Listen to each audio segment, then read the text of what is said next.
दोस्तों आज बात करते हैं हम इर्रेगुलर मेंसेस के बारे में। तो इर्रेगुलर मेंसेस के क्या क्या कारण हैं, उन्हें डायग्नोस कैसे किया जाए, उन्हें पहचाना कैसे जाए और मरीजों से क्या क्वेश्चंस पूछे जाएँ, अगर हम क्या क्रॉस चेक करने के लिए क्वेश्चन पूछे जाएँ। तो दोस्तों इसके कारण मरीज हमारे पास आता है, कैसे आएगा, क्या कंप्लेन लेके कि हमारा महीना मिस हो गया, ठीक है ना। नॉर्मली महीना मिस हो गया है, इस डर से भी आ सकता है इस कि हमारा महीना मिस हो गया है, या फिर इससे आ सकता है कि हमारा बहुत ज़्यादा ब्लीडिंग हो रही है, ब्लीडिंग के दौरान दर्द होता है, और या फिर ऐसा होता है कि महीना बहुत जल्दी आ जाता है, या फिर बहुत दिनों बाद आता है, कभी आता है कभी नहीं आता है, मतलब एक दो महीने नहीं आता, इस टाइप के शिकायत लेके आता है। तो दोस्तों सबसे पहले हमें ये पूछना है, जो भी हमें जो पूछना है कि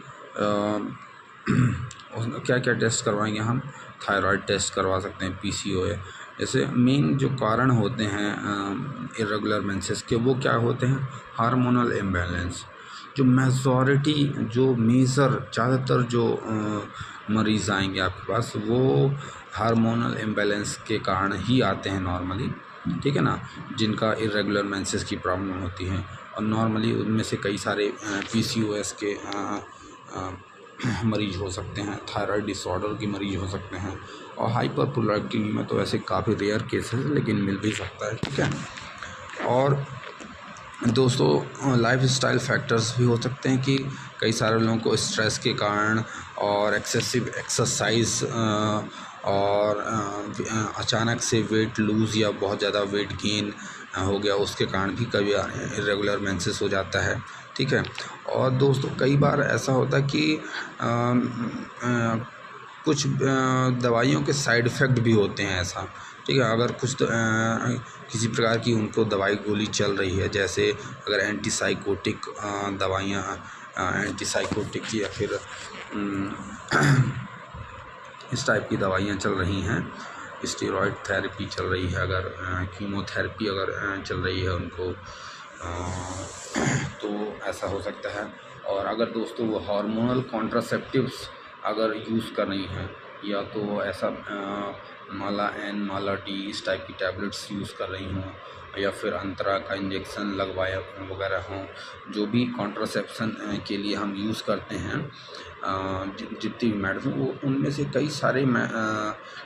कई सारे जो